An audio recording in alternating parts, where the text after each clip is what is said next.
जनहित TV news बातमी प्रत्येकाच्या हिताची।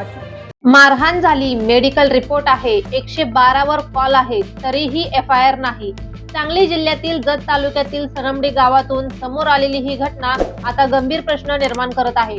सनमडी येथील नाथा नरळे यांच्या म्हणण्यानुसार दिनांक 11 फेब्रुवारी 2026 रोजी दत्ता नरळे आणि किरण नरळे यांनी त्यांच्यावर काठीने मारहाण केली।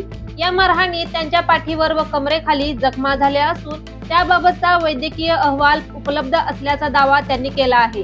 तसेच जीवे मारण्याची धमकी देखील देण्यात आल्याचे ते सांगतात। या घटनेनंतर त्यांनी उमदी पोलीस स्टेशन येथे तक्रार दिली, मात्र त्यांच्या म्हणण्यानुसार केवळ NC नोंदवण्यात आली, FIR दाखल करण्यात आलेली नाही आणि या गंभीर प्रकरणाची गांभीर्याने दखल घेतली नाही। तक्रार दिल्यानंतर त्याच रात्री त्यांच्या घरावर दगडफेक झाल्याचा आरोप त्यांनी केला आहे।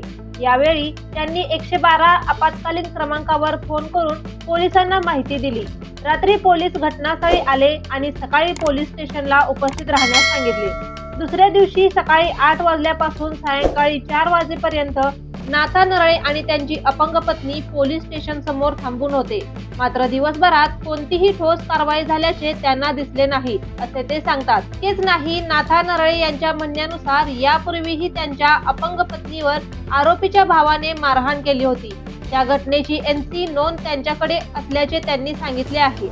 वारंवार तक्रार करूनही कोणतीही प्रतिबंधात्मक कारवाई होत नसल्याने संबंधित कुटुंबाकडून आपल्या जीवितास गंभीर धोका असल्याची भीती त्यांनी व्यक्त केली आहे। स्थानिक पोलिसांकडून दखल घेतली जात नसल्याचा आरोप करत नाथा नरळे यांनी थेट सांगली पोलीस कार्यालय गाठून जिल्हा पोलीस अधीक्षकांकडे लेखी अर्ज देण्यासाठी ते आले होते। अर्जात त्यांनी FIR नोंदवावी, आरोपींवर कारवाई करावी आणि कुटुंबाला संरक्षण द्यावे अशी मागणी केली होती। या संपूर्ण प्रकरणात काही महत्त्वाचे प्रश्न उपस्थित होत आहेत। काठीने मारहाण आणि धमकीचे आरोप असताना FIR का नाही?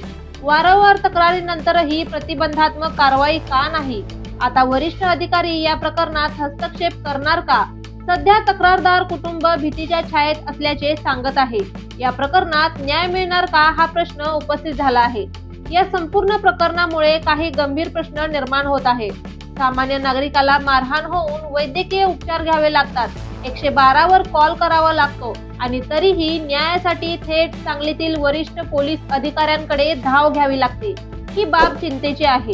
या घटनेमुळे स्थानिक पोलीस प्रशासन अशा प्रकारच्या गंभीर आरोपांकडे किती गांभीर्याने पाहते याबाबत प्रश्न उपस्थित होत आहे। अधिक अपडेटसाठी पाहत रहा जनहित टीव्ही न्यूज। जनहित टीव्ही न्यूज बातमी प्रत्येकाच्या हिताची।